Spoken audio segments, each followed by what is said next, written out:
All right, friends, it's a pleasure being here on the yahrzeit of Rabbi Steinsaltz.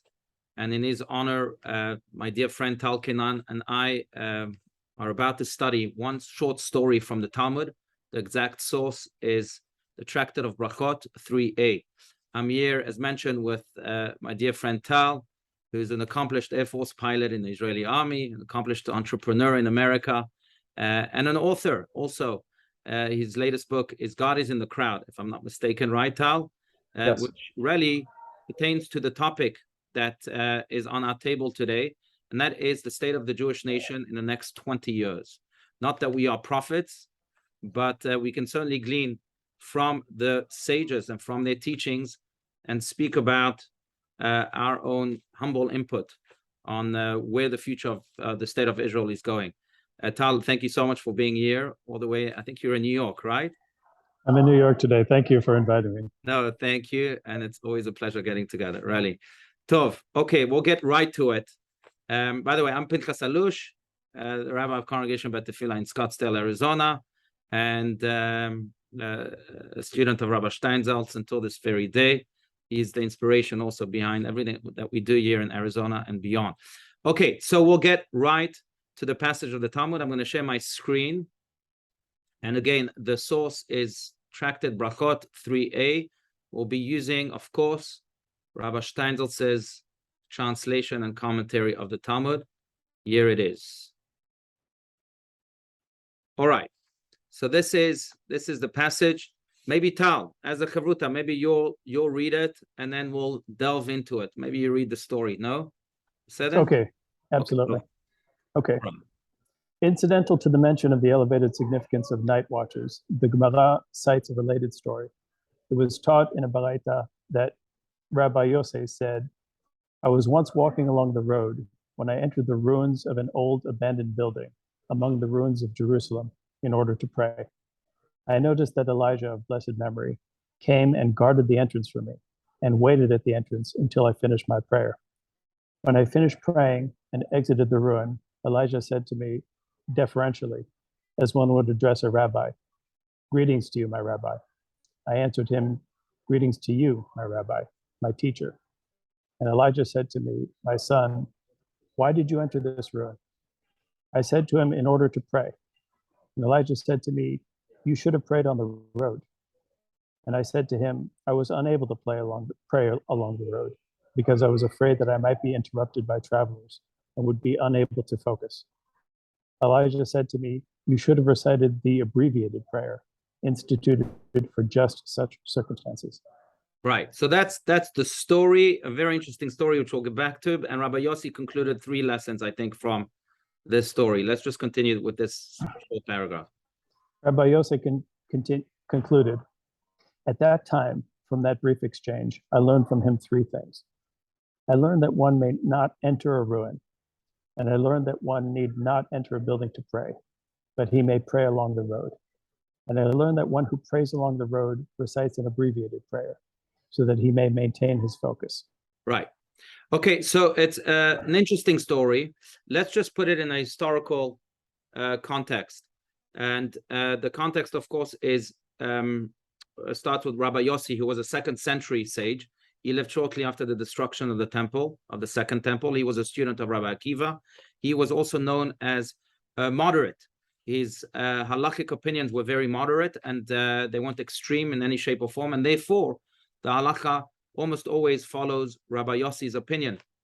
But with the backdrop of this destruction of the temple that had just occurred and the Jewish nation in ruins, Rabbi Yossi enters a ruin, one of the ruins of Jerusalem. And as the commentaries explain, this is, of course, reflecting something much deeper. Rabbi Yossi, not knowing what to do with the state of the nation that is now destroyed in his times, he enters a ruin. He says to himself, well, I can't deal now with the outside world. It's too painful.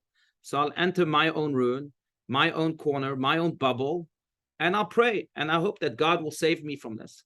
After he finishes to pray, Elijah, the prophet, reveals himself to him, and he says, Rabbi Yossi, that's not the way to deal with ruins.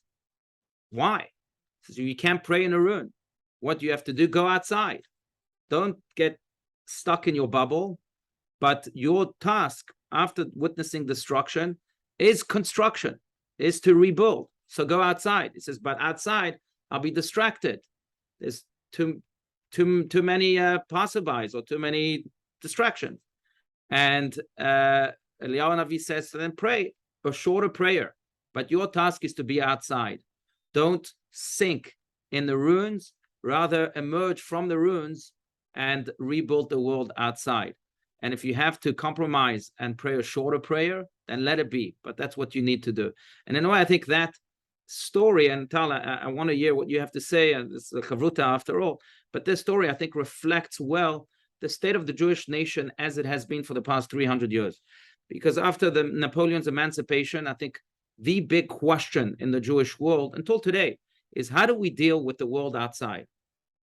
The first answer is, let's go into our ruins. Let's go into our own Bnei Braks and into our own Williamsburgs and Borough Parks and other cities like that. And let's focus on our spiritual walk to pray. The second answer has been, let's go outside, which is Eliyahu Navi's first approach. Go outside. Don't close yourself in, but open yourself up to the outside and face outwards. And there, bring your values to the outside world. Bring your prayer. Bring the voice of God to a place that might not have it yet. That was a second approach. Now, that approach, unfortunately, has two sides to it. One side is just go outside, and if you need to compromise completely, compromise completely. If you need to even eliminate that prayer or that value, then eliminate it. It might serve as a conflict, and we don't want to invite conflict in. The other side of that is, no, go outside and influence the world with your values. Don't compromise them. Turn them into beacons of light for the dark world out there. And I think, if I may add, that it is specifically that latter approach of bringing our prayer to the outside that has created this winning formula.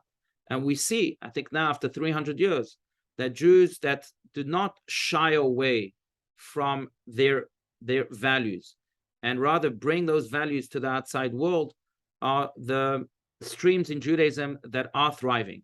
Jews that have compromised their values are not necessarily thriving, and Jews that are inside their ruins might be thriving in their own way, but their disconnection from the world, I think, hurts them in many, many ways. So I use the story truly as a source of inspiration, and maybe that's also why these lessons at that time, Eliyahu Navi made it very clear. Rabbi Yossi learned that lesson very quickly too. You can't enter a ruin. You have to go outside and bring that prayer outside, even if you need to abbreviate that prayer. Anyway, that's the big picture. I want to hear from you, Tal, especially that you're an expert in this. Your take. Maybe you totally disagree, and maybe you see things just slightly differently or hugely differently. But let me hear you. Well, first, because if that's okay, like this, I can see you better. Go for it. First, every time we study together, you find the passages in Gemara where the fewest amount of lines say the most, and this passage is so packed. I completely agree and embrace your interpretation. I think as always there's even more in there. So I certainly acknowledge this. This story is very much a kind of a guide to how do we organize ourselves today in that sort of two ends of the spectrum. One is being cloistered in these very segregated communities and trying not to interact with the outside world. And the second is, yes, embracing our interaction with the outside world. What the other things that I see here, which I think are very relevant to this specific point in Jewish history, is embracing dynamism, which is to me a very Jewish notion. Is we don't stand still. Judaism is in constant evolution. There are periods where I think that evolution is slower and periods where it's faster. They're kind of evolutionary periods and revolutionary periods. Right. I think the time of this story was a revolutionary period, where we went from a very geography-centric enterprise. I don't want to call it religion because I don't think that captures what Judaism was or is, today, right, Yeah, Rabbi Steinsaltz called it a family. He also didn't like the word religion. I like family a lot better Yeah. than religion. Yes, Yeah. I think there's more to it than that, and there are obviously aspects of religion, but it doesn't tick the same boxes as Christianity or Islam, for example. It's a somewhat different enterprise, different animal. But that enterprise was fundamentally changing at exactly that period, from a geographically focused, hierarchical society to a diaspora. This is exactly the time that diaspora is starting, and the model had to evolve very quickly, right? From one where we go and pray in a specific place to one where we're really bereft of any place physically, right? There is no physical place for the Jews. We're dispersing it from Casablanca to Warsaw, right. And even beyond that, with no central leadership, no hierarchy, no Kohen Gadol. We only had kind of regional leadership or even local leadership. There was no leader of global Jewry for 2,000 years. Right. So that's I think ever since the Sanhedrin, right? Yeah. Yeah. So that was a period where we were forced into a very rapidly evolving, almost revolutionary model. I think we're actually in one of those periods today, and I'll come back to why in a moment. But what Rabbi Yosei is proposing here is, number one, if we cling too hard to the past, we'll become irrelevant and we'll dissolve, right? So yes, you used to come to a specific place to pray. That's changing now. Right. Number two is, how do you change it? So the notion of an abbreviated prayer, the tamtzit, the concentrate of what we're doing, that's actually a wonderfully Jewish exercise. Is let's distill. I'm reminded of Rabbi Hillel with the Torah regel achat, the Torah on one foot. Right. Don't do unto your neighbor that which is hateful to you. The rest is commentary. Right. That is a tamtzit. That's might be an extreme tamtzit, but forcing us to, rather than go through the complicated exercise every day, which over time you risk kind of just going through the motions. Forcing yourself to actually abbreviate means let's try to distill the essence. What's the most important that we want to carry forward of Judaism? What do we want to take from yesterday into tomorrow? Because we can't take everything, and we have to be selective because things are changing. Right. So what is the most important? And that's a key exercise. And then the third, which I think is perhaps the most controversial, is it relates very much to what you said, which is, to what extent are we interacting with the wider world? Right. And to me, look, Judaism really works in that form, and that's really what diaspora has been about. I think it's been our strength, is that we evolve differently in different geographies through our interaction with different host communities over the last 2,000 years. And we have distilled and taken from each of those interactions something different. I don't want to say the best or the worst of of our kind of German neighbors or our Polish neighbors or our Egyptian neighbors. That's probably beyond me to kind of judge what was good and what was not. But just by virtue of having that very diverse exposure, and then having to internally reconcile, okay, what do we keep from that, and what that, I think that's been a really force for positive change in Judaism over the centuries. I see no reason to stop it. And I think you're right. You're making compromises when you do that, of course.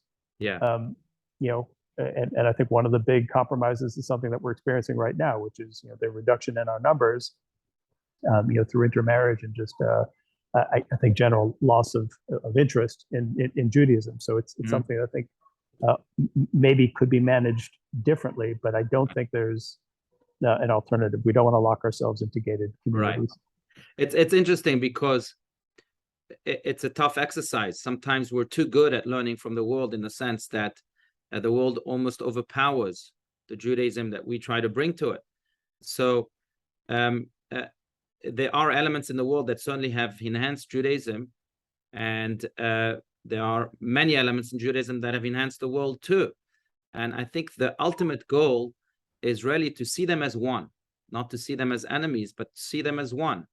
As Rabbi Steinsaltz wrote in one of his early prayers, that his prayer to God is that when he sees the world, he sees the Torah, and when he sees the Torah, he sees the world. And of course, that's the ultimate bar. We have to be in the world first and foremost, to come out of our ruins to achieve that. Secondly, I think we have to bring our prayers to the world, right, in order to achieve that too. But we also have to remain open to the world, but not to the world itself and its materialism, but rather to the world and its divine messages, so to speak, right? And I think that in a way is the best way to achieve what you're speaking about. But also, I think I made a mistake. I used the word compromise, that we have to compromise. I don't think it's a question of compromising, but rather I think it's a question of readjusting, right? So from going back to that Talmudic source, when Eliyahu Hanavi, Elijah the prophet, tells Rabbi Yossi, well, then make your prayer shorter, right? You have to go outside. You can't stay in the ruins. So, and outside, while you're telling me you have distractions, so make your prayer shorter. I think what he may be saying, and I might be taking this too far, but maybe Elijah is saying that there are times for prayer, long prayers, focused prayers, prayers in which you fly into ecstasy. And we've had times like that in Jewish history, that says that the Hasidim Rishonim, the first Hasidim, used to spend hours in prayer. But there are times, especially times after ruins, after destructions, where there is not much time for prayer. Rather, there's time for deed. And that's what we need to focus on. And in a way, I think if we look at Jewish history, there's a lot to learn for the next 20 years.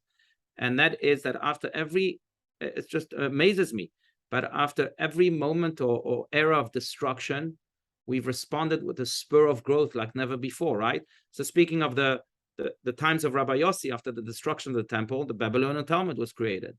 And after the Spanish Inquisition, the school of Kabbalah was founded. And some say after the Holocaust, the state of Israel is a sign of that too, right?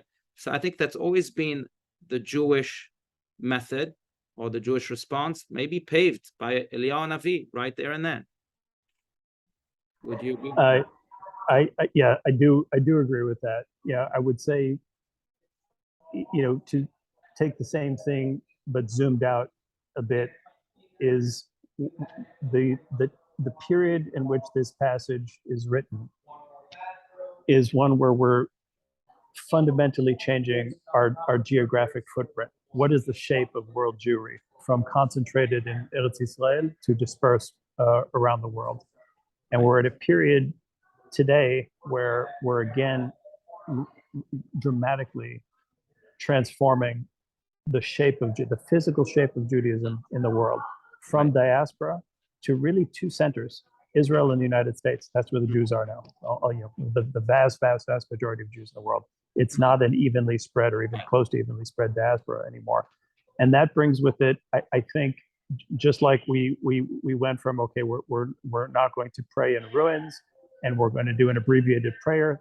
Those are adjustments to a new reality. We need, I think, adjustments to a new reality today, where we actually have Jewish sovereignty for the first time in 2,000 years. Yeah. We have something resembling hierarchy, which I think we need to be very careful. And I think we've been somewhat haphazard about how we've structured that. How?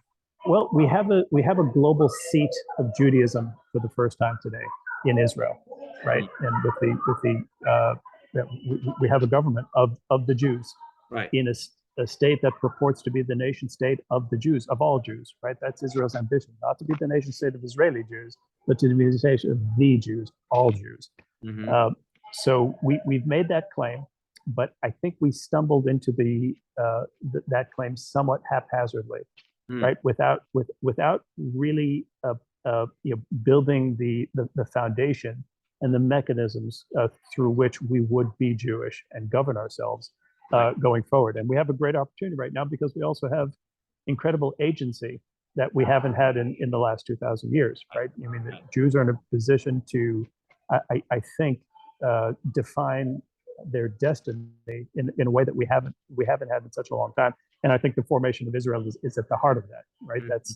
And I think Israel is probably the fundamental tool that we should be using to shape, as you say, the next 20 years, or maybe the next few generations of Judaism, which, as you know, I write about. I think this is a moment of opportunity, but also a moment of challenge for us, because I think if we do nothing, we risk fading. Yeah. So then back, if that's the case, Tal, so I know time is short also, but so to go back to the very original question, how do you see, based on everything that you said and that we studied now, how do you see the state of the Jewish nation altogether in the next 20 years? Where is it going? How is it looking? Well, look, I'm an optimist. So like I said, this is a moment of challenge and also a moment of opportunity.